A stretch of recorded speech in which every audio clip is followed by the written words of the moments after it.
Bismillahirrahmanirrahim. Assalamualaikum warahmatullahi wabarakatuh.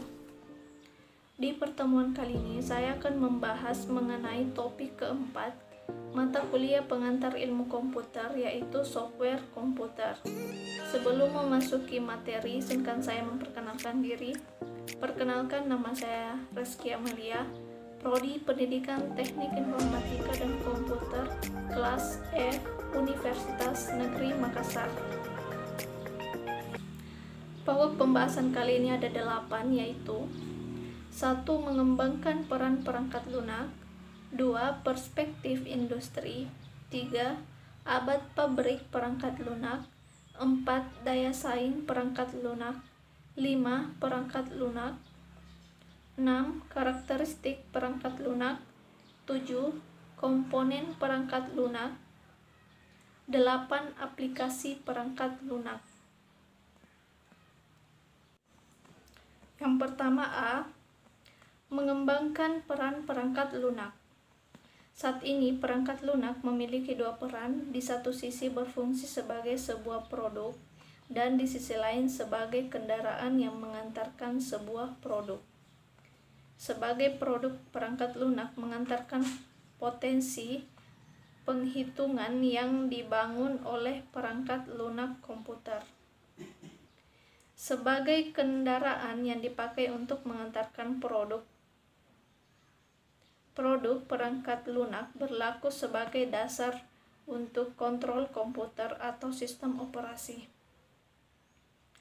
komunikasi informasi atau jaringan, yang penciptaan serta kontrol dan program-program lain seperti di lingkungan perangkat lunak. B. Perspektif industri. Pada masa-masa awal, sistem berbasis komputer dikembangkan dengan menggunakan manajemen yang berorientasi pada perangkat keras. Mereka menerapkan kontrol, metode, dan alat-alat yang kita kenal sebagai hardware. Pada masa-masa awal, pemrograman masih dilihat sebagai bentuk kesenian. Dibanding perangkat keras, perangkat lunak komputer sudah berubah drastis selama hampir 2 dekade ini.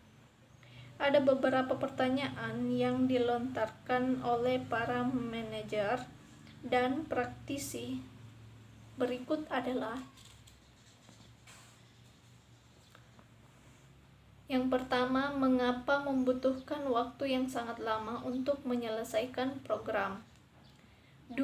Mengapa biaya sangat tinggi? Bagian C.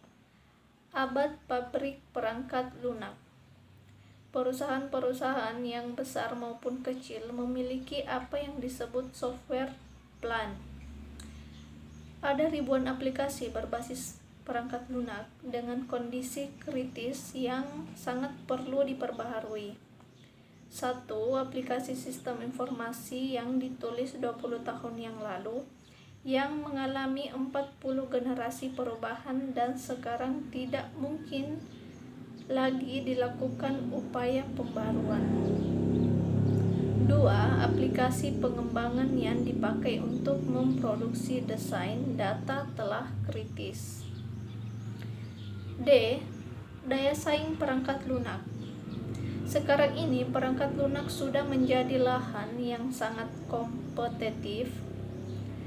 Perangkat lunak yang dulu dibangun secara internal di dalam komputer, sekarang sudah dapat diproduksi secara terpisah. E. Perangkat lunak. Gambaran tentang perangkat lunak di dalam sebuah buku teks mungkin mengalami bentuk berikut. Perangkat lunak adalah: pertama, perintah atau program komputer yang bila dieksekusi memberikan fungsi dan unjuk kerja seperti yang diinginkan. 2. Struktur data yang memungkinkan program memanipulasi informasi secara proporsional. Dan 3. Dokumen yang menggambarkan operasi dan kegunaan program.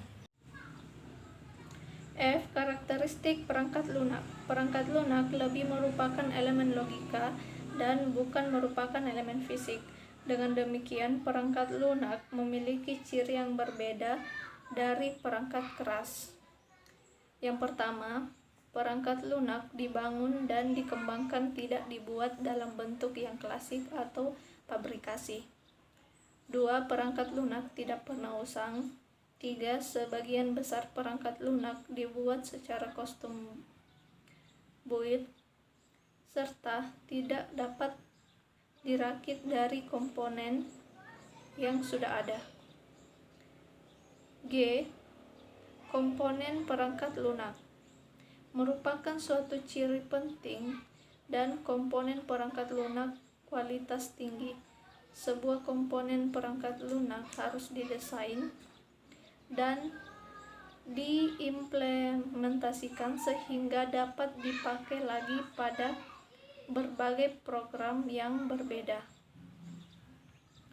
Komponen perangkat lunak dibangun dengan bahasa pemrograman yang memiliki kosakata yang terbatas, sebuah tata bahasa yang dibatasi secara eksplisit, serta aturan-aturan sintaks dan semantik yang dibentuk secara baik. H. Aplikasi perangkat lunak. Perangkat lunak dapat diaplikasikan ke berbagai situasi di mana serangkaian langkah prosedural seperti algoritma telah didefinisikan. Kandungan informasi dan determinasi merupakan faktor penting dalam menentukan sifat aplikasi perangkat lunak. Memang sulit untuk menentukan kategori umum untuk aplikasi perangkat lunak.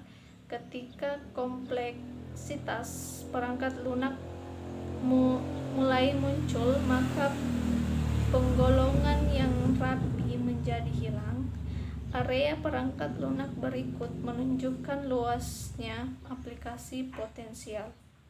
Yang pertama, perangkat lunak sistem. 2. Perangkat lunak real time. 3. Perangkat lunak bisnis. 4. Perangkat lunak teknik dan ilmu pengetahuan. 5. Embedded software. 6. Perangkat lunak komputer personal. 7. Perangkat lunak kecerdasan buatan. 8. Perangkat lunak sistem atau sistem operasi. Mungkin hanya itu yang dapat saya sampaikan di pertemuan ini mengenai software komputer. Sekian dan terima kasih. Wassalamualaikum warahmatullahi wabarakatuh.